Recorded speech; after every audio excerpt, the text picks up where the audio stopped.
और जो ओम का जाप करते हैं और ओम शांति कहते हैं, ओमकार शांति का तो खड़ा एक्सीडेंट है, कभी शांति हो ही नहीं सकती ओम से। ये तो खुद कहता है मेरा ओम नाम है, पर युद्ध करना पड़ेगा। शांति चाहिए तो उस परमेश्वर की शरण में जा। और उसके लिए इसने ऑप्शन छोड़ दिया है चौथे अध्याय के 34वें श्लोक में श्रीमद् भगवत गीता में, कि उन तत्वदर्शी संतों की खोज कर और उन तत्वदर्शी संतों से फिर वो तत्व ज्ञान जान समझ उनको दंडवत प्रणाम करने से और कपट छोड़कर नम्रता पूर्वक प्रश्न करने से वो तत्वदर्शी संत तुझे उस परमात्म तत्व का यानी तत्व ज्ञान का ज्ञान कराएंगे। वो तत्व ज्ञान कौन सा है? श्रीमद् भगवत गीता अध्याय नंबर 4 के श्लोक नंबर 32 में बताया है। यहां अनुवादकर्ताओं ने, ये अज्ञानी थे, सारे तत्व ज्ञानहीन प्राणी थे जिन्होंने अनुवाद करने की चेष्टा की, लेकिन जहां सही ज्ञान आना था उसके विपरीत अर्थ करके उसको सारा ही बदल दिया, सारा अर्थ ही खत्म कर दिया गीता जी का। एक ब्रह्मणे मुखे शब्द है चौथे अध्याय के 32वें श्लोक में श्रीमद् भगवत गीता के। तो इन अनुवादकर्ताओं ने ब्रह्मणे मुखे का अर्थ कर दिया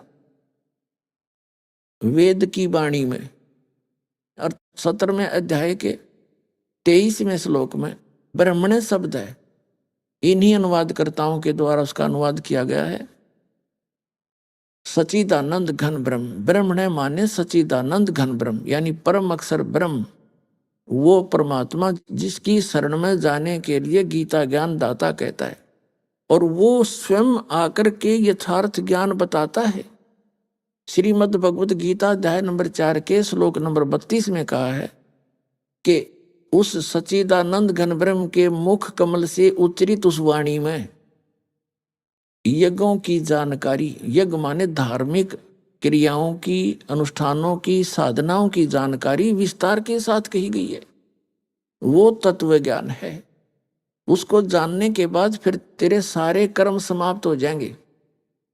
उसके बारे में कहा है चौथे अध्याय के 34वें श्लोक में कि उस तत्व ज्ञान को तू तत्वदर्शी संतों के पास जाकर समझ, और वो तत्वदर्शी संत उस तत्व ज्ञान से परिचित होते हैं, फिर तुझे भी उससे परिचित करा देंगे। अब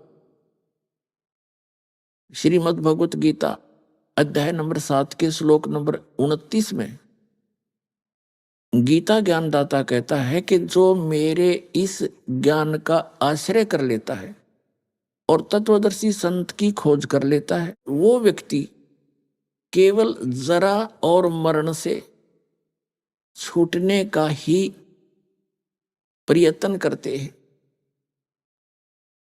अब दूसरे शब्दों में ये कहा है कि जो व्यक्ति मेरे इस ज्ञान को आश्रय कर लेते हैं और जो केवल जरा और मरण से, जरा माने बुढ़ापे का दुख, जरा और मरण के दुख से, मरण माने मृत्यु, इस दुख से छूटने का ही प्रयत्न करते हैं, वे ब्रह्म तत्वविदु और कृष्णम अध्यात्म कर्म च अखिलम कहते हैं। जरा मरण मोक्षाय माम आश्रित यतन्ति ये ते ब्रह्म तत्वविदु कृष्णम अध्यात्म च कर्म च अखिलम।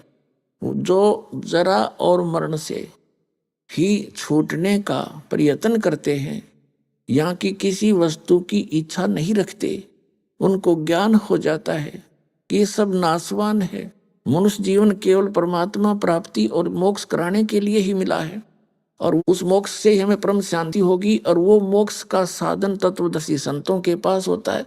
तो वो उस तत्वदर्शी संतों की शरण में चले गए होते हैं। तो जिस कारण से वो तत्ब्रह्म विदु उस परमात्मा को, उस परमेश्वर को जानते हैं और सारे अध्यात्म ज्ञान से परिचित हैं और सभी कर्मों से वो परिचित है, और वही व्यक्ति जरा और मरण से छूटने का प्रयत्न करते हैं।